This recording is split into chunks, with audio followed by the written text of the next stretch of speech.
I'm going to talk a little bit more about these Lyson 8-9 hives.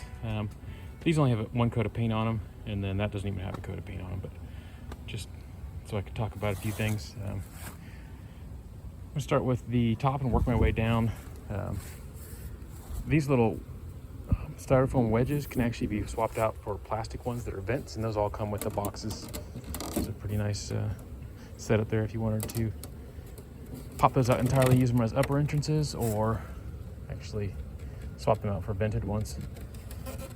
And just looking on the inside, you can see that's where the vents would be. There's 4 total.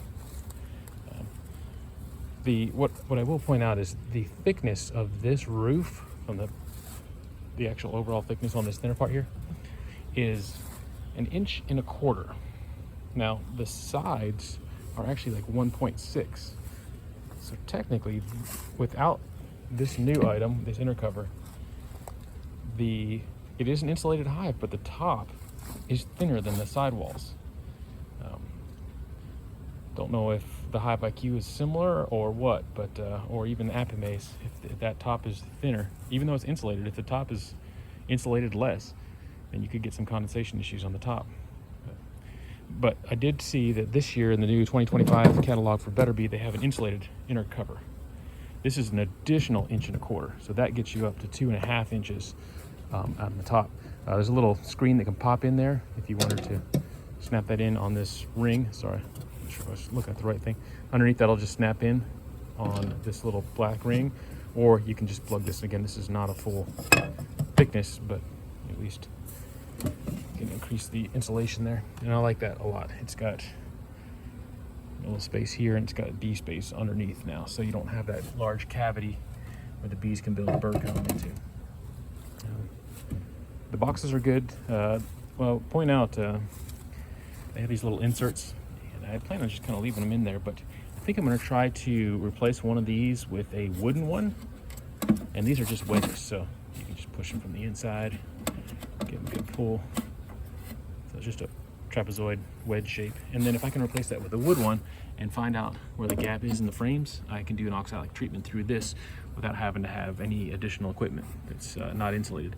And then that could always come in or come out, or I could drill a hole in here and put some silicone around it, like a silicone tubing, because it has a higher melting point than the styrofoam, and then treat through that. Anyways, I will point out, I put actual silicone caulking over these holes. If these get wet, they rust. They're not a coated screw.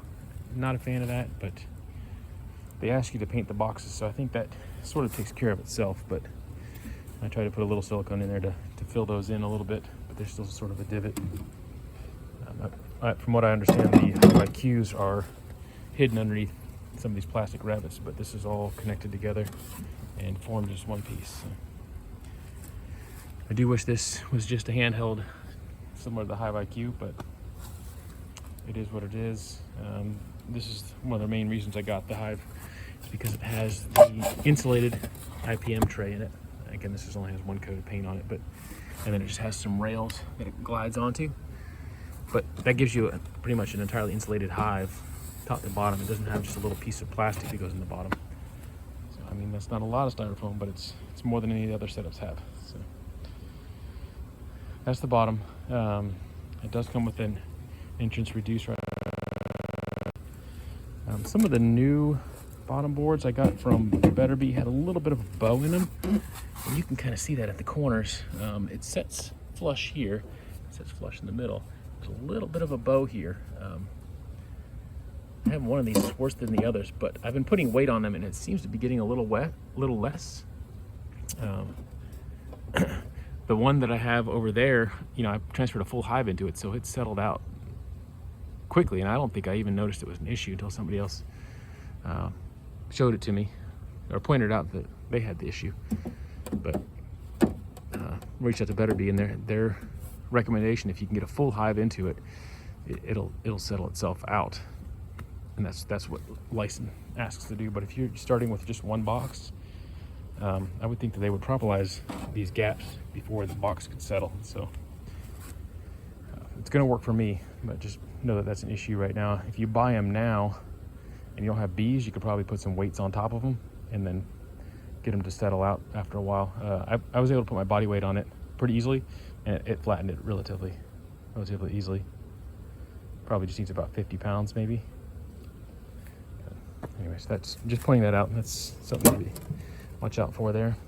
Again, these hives, with this setup, it was $156 plus shipping, and then this is an additional $30 for this portion of the hive. So that gets you up to $180 for this hive setup plus another deep. I just didn't get it out of the shed to show you. But the Hive IQ is $260. It does have an additional box, but it's a medium box. All my 8-frame equipment easily sits on top of this, so I don't plan on doing anything different. Just wanted to share that.